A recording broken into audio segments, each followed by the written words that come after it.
नमस्ते।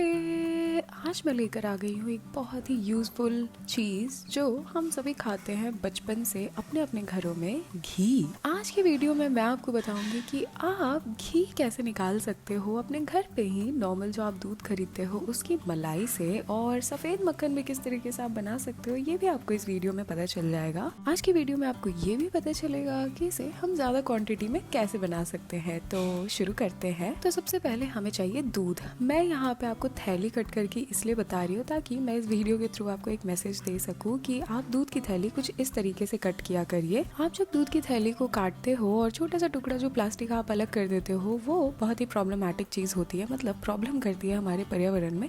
इसलिए इस तरीके से दूध की थैली को आप काटा करो।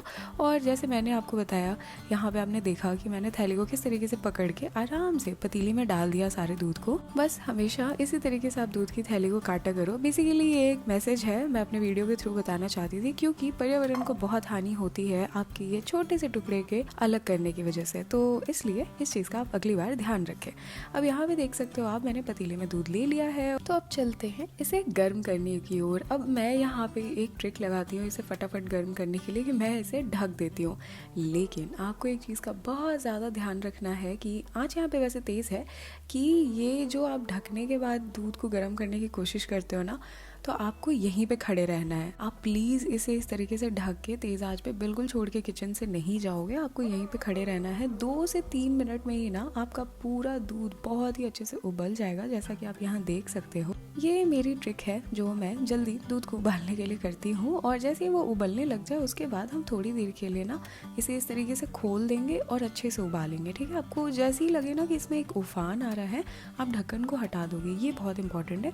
अगर आपने ढक्कन को लगाए रखा तो ऑब्वियसली दूध पूरा बाहर आ जाएगा और आपका पूरा सेटअप गंदा हो जाएगा और मम्मी की डांट पड़ेगी वो अलग। जैसे ही आपको उबलता हुआ दूध नजर आए, आपको आंच को धीमा कर देना है, जैसा कि आप यहाँ देख सकते हो। और उस पर थोड़ी देर के लिए हमें इसे ना उबलने के लिए छोड़ देना है, लगभग 5 मिनट के लिए। इससे पूरा फैट अच्छे तरीके से ऊपर आ जाता है, इसलिए ये प्रोसेस इंपॉर्टेंट है। उसके बाद हम इसे कर देंगे बंद, जब 5 मिनट के लिए उबल जाए। और उसके बाद हम इसे होने देंगे थोड़ा ठंडा। जैसे ही दूध का तापमान थोड़ा रूम टेम्परेचर पे आ जाए, मतलब थोड़ा नॉर्मल हो जाए, हम इसे रख देंगे फ्रिज में। ठीक है, फ्रिज में आपको इसे छोड़ देना है लगभग 2 से 3 घंटे के लिए। ठीक है, आपके फ्रिज के टेम्परेचर पे डिपेंड करता है। अगर आपका फ्रिज ज़्यादा ठंडा नहीं करता तो आपको 4 घंटे भी छोड़ना पड़ सकता है। वैसे 2 से 3 घंटे में अच्छे से ऊपर की ओर इस तरीके से मलाई जम जाती है, जैसा कि आप यहाँ देख सकते हो। मैं कितनी आसानी से मलाई को निकाल रही हूँ, बहुत ही आराम से। फ्रिज में रखने के बाद ना ये मलाई निकल आती है। और आप यहाँ देख सकते हो मैंने मलाई को ले लिया है एक कंटेनर में। और आप कोशिश करना कि एयर टाइट कंटेनर हो, तो आपके लिए एक और भी बेनिफिट हो जाएगा। इसी तरीके से हमें मलाई को जमा करना है। ठीक है, आपको लगभग 7 से 8 दिन लग जाएंगे इतनी मलाई जमा करने में। जैसा कि आप यहाँ देख पा रहे हो कि मैंने यहाँ पे जो मलाई जमा करी है ये 7 से 8 दिन की मलाई है। इसी तरीके से सारी मलाई को आप जमा कर करके फ्रिज में रख सकते हो, एयर टाइट कंटेनर में या फिर ओपन वाले बर्तन में, मतलब किसी कटोरी में आप इसे जमा करके फ्रिज में रख सकते हो। ठीक है, अब यहाँ पे दही मिलाने के बाद ना हमें इसे करना है सेट। कितनी देर के लिए? लगभग 4 से 5 घंटे के लिए आप इसे बाहर छोड़ दोगे। ठीक है, नॉर्मल रूम टेम्परेचर पे ही आप इसे बाहर छोड़ दोगे। इसमें उसके जो बैक्टीरिया होते हैं दही के, वो बहुत ही अच्छा काम करेंगे फर्मेंटेशन का, जिसकी वजह से आपके हेल्थ के लिए, आपकी आंतों के लिए ये घी और भी बेनिफिशियल हो जाता है। तो यहाँ पे लगभग 5 साढ़े 5 घंटे हो गए थे, तो मैंने एक बड़ा सा बोल ले लिया है और मलाई को ओपन करा मैंने। तो आप देख सकते हो इसका टेक्सचर कितना बदल गया है पहले से। ठीक है, कुछ इस तरीके का दिखने लगेगा। और उसके बाद हम इसे पूरा इस बोल में निकाल लेंगे। अगर आपको तुरंत घी नहीं बनाना तब आप इसे फ्रिज में रख देना। ठीक है, 2 से 3 दिन के लिए आप इसे स्टोर कर सकते हो, कोई प्रॉब्लम नहीं है। लेकिन अगर आप तुरंत बना लो तो और भी अच्छा होगा। तो यहाँ पे मैंने इसे बोल में पलट लिया है और अब हम इसे करेंगे चर्न। अब आपके पास अगर मेरी तरह इलेक्ट्रिक बीटर है तो आप डेफिनेटली उसका इस्तेमाल कर लो, आपका काम जल्दी हो जाएगा। अगर आपके पास ये नहीं है तो आप नॉर्मल मथनी का इस्तेमाल कर सकते हो, कोई प्रॉब्लम नहीं है। और उस तरीके से भी आप बना सकते हो। इसे लगातार चलाना है हमें जब तक इसमें से थोड़ा सा पानी टाइप दूध ना निकलने लगे। ठीक है, वो आपको दिख जाएगा। मैं आपको पूरा प्रोसेस इसीलिए दिखा रही हूँ ताकि आपको ये ज़रूर पता चले कि बटर कब ऊपर की तरफ आने लगता है, फ्लोट करने लगता है। इसे घोटने के वक्त ना बहुत स्टेजेस होते हैं। सबसे पहले तो ये बिल्कुल क्रीमी क्रीमी ही रहता है, जैसे आपको लगेगा आप मॉइस्चराइज़र के साथ काम कर रहे हो, और थोड़ी देर में वो थोड़ा थिक होने लगता है, गाढ़ा होने लगता है, ठीक है। और उसके बाद हम इसे इसी तरीके से फिर भी चर्न करते ही रहते हैं। उसके बाद आप देखोगे थोड़ी ही देर में कि ये पानी छोड़ना शुरू कर देगा, जैसे कि दूध का पानी होता है ना मिक्स, उस काइंड ऑफ पानी। अब पानी का ये मतलब नहीं है कि आप सोचने लगो कि इसमें से वाटरी टेक्सचर का कुछ निकलेगा, नहीं नहीं। यहाँ पे आप देख सकते हो कि बटर अलग हो गया है थोड़ा, ठीक है। ये थिक थिक जो है ये बटर है, और जो नीचे की तरफ ना आपको हल्का हल्का लिक्विड नज़र आएगा। डिपेंड करता है अलग अलग दूध में अलग अलग क्वांटिटी में ये चीज़ होती है। अगर आपको लगे कि नहीं उतनी क्वांटिटी में यहाँ पे ये अलग अच्छे से हो नहीं रहा है पानी से, तो यहाँ पे मैंने थोड़ा सा ठंडा पानी ऐड करा है। ये बहुत इंपॉर्टेंट है कि आप ठंडा पानी ऐड करो, नॉर्मल पानी नहीं, बिल्कुल ठंडा। आप चाहो तो यहाँ पे बर्फ़ का भी इस्तेमाल कर सकते हो। अब आप देखोगे कि तुरंत बटर ऊपर फ्लोट करने लग गया है, ठीक है। यहाँ पे जो ये टेक्सचर है ना, ये आपको बहुत अच्छे से पता चलेगा जब आप इसे हाथ में लोगे, तो ये बिल्कुल क्रीमी हो जाएगा, बहुत ही ज़्यादा क्रीमी। इसमें कोई भी दरदरापन नहीं होगा। अगर इसमें दरदरापन है, इसका मतलब आपको थोड़ी देर के लिए इसे और चर्न करने की ज़रूरत है। लेकिन मैं यहाँ पे चर्न कर रही थी और ये बिल्कुल परफेक्टली रेडी हो चुका है। तो यहाँ पे अब एक और बोल लेना है हमें। मैं पहले आपको सफ़ेद मक्खन किस तरीके से रेडी करना है वो बता देती हूँ। मैं सारी चीज़ों को पहले एक जगह ले आती हूँ, ठीक है। पूरा जो मिक्सचर है उसे एक जगह मैंने स्पैचुला से कर लिया है। ठंडा पानी आप थोड़ा और भी ऐड कर सकते हो, लेकिन दूसरे बोल में भी ठंडा ही पानी चाहिए आपको, तो अच्छा खासा ठंडा पानी आपको लगने वाला है इस प्रोसेस को करने में। तो यहाँ पे मैंने क्या किया है कि इसे हाथ में इस तरीके से लेके ठंडे पानी में ऐड कर दिया है, ठीक है। जो मक्खन ऊपर फ्लोट कर रहा था ना, उसे इस तरीके से आप हाथ से उठाओगे और ठंडे ठंडे पानी में दोबारा डाल दोगे। हमें ना इसे वॉश करना है, वॉश करना बहुत ही ज़्यादा ज़रूरी है मक्खन को उसमें, नहीं तो ये जो आपको नीचे बैठा हुआ बटर मिल्क दिख रहा है, छाछ दिख रही है, ये रह जाएगा और मक्खन ज़्यादा जल्दी ख़राब हो जाएगा। तो ये बहुत इंपॉर्टेंट है। आप इस छाछ का ना कढ़ी वड़ी में इस्तेमाल कर सकते हो।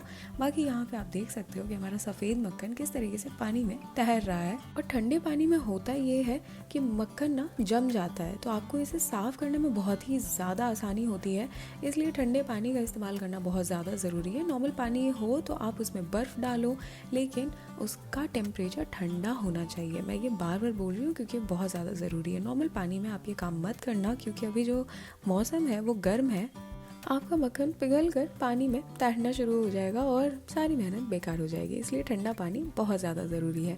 अब यहाँ पे मैंने इसे अच्छे तरीके से धो लिया था। आप चाहो तो 2 पानी से भी धो सकते हो, मेरा काम एक में ही हो गया था।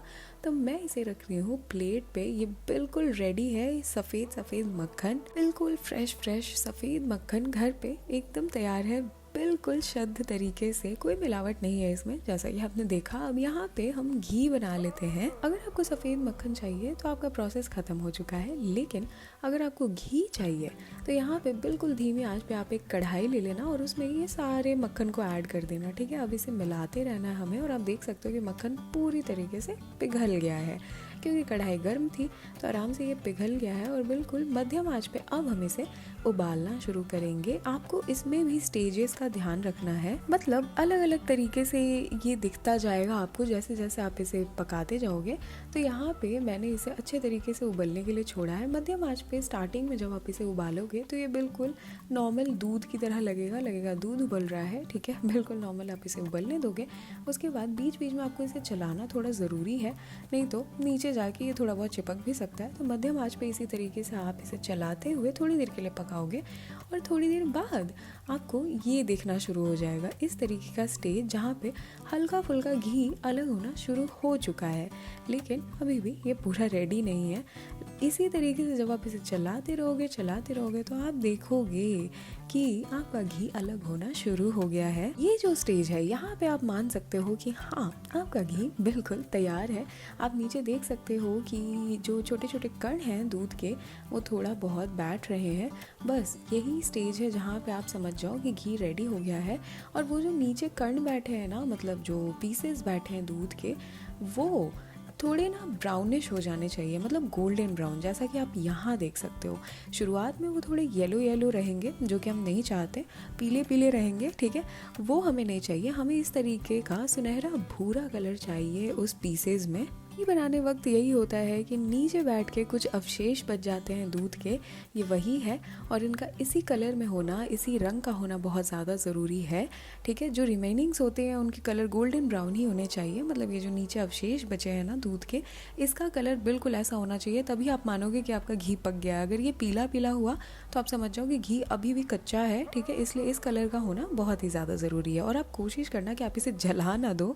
आपको कहीं पे भी लगे कि अवशेष इस कलर के हो गए हैं और कढ़ाई बहुत गर्म हो गई है, तो आप उसे फटाफट उतार लोगे और आप इसे इसी तरीके से छोड़ दोगे कढ़ाई में ही थोड़ी देर के लिए, ताकि ये नॉर्मल टेम्परेचर पे आ जाए, ठीक है। बहुत गर्म हम इसे स्टोर नहीं कर सकते, तो इसे थोड़ी देर के लिए आप छोड़ दोगे। और ये नॉर्मल जब हो जाए उसके बाद आप एक छन्नी लगा के इसे बिल्कुल एयर टाइट कंटेनर में स्टोर कर लोगे। मैंने यहाँ पे ग्लास के कंटेनर का इस्तेमाल करा है, आप चाहो तो प्लास्टिक का भी कर सकते हो, लेकिन कोई भी कंटेनर हो आपको घी को पहले ठंडा करना ज़रूरी है, ठीक है। इस तरीके से अवशेषों को आप छन्नी पे ही छोड़ दोगे और घी को नीचे आराम से एक एक बूंद में टपकने दोगे। अच्छे से आप थोड़ा अवशेषों को दबा भी लेना, उसमें काफ़ी घी होता है। और यहाँ पे मैं एक बहुत इंपॉर्टेंट चीज़ बता दूँ कि छन्नी यहाँ पे घी के सतह को टच नहीं करनी चाहिए, नहीं तो वो एक एक बूंद जो घी गिर रहा है ना वो गिरेगा नहीं और जो अवशेष हैं उनमें कुछ घी रह जाएगा, बच जाएगा। और हम बिल्कुल भी एक भी बूंद घी की बर्बाद नहीं करना चाहते, इसलिए छन्नी और घी के सतह में थोड़ा डिस्टेंस होना ज़रूरी है। आप इसी तरीके के कंटेनर या बर्तन का इस्तेमाल करोगे।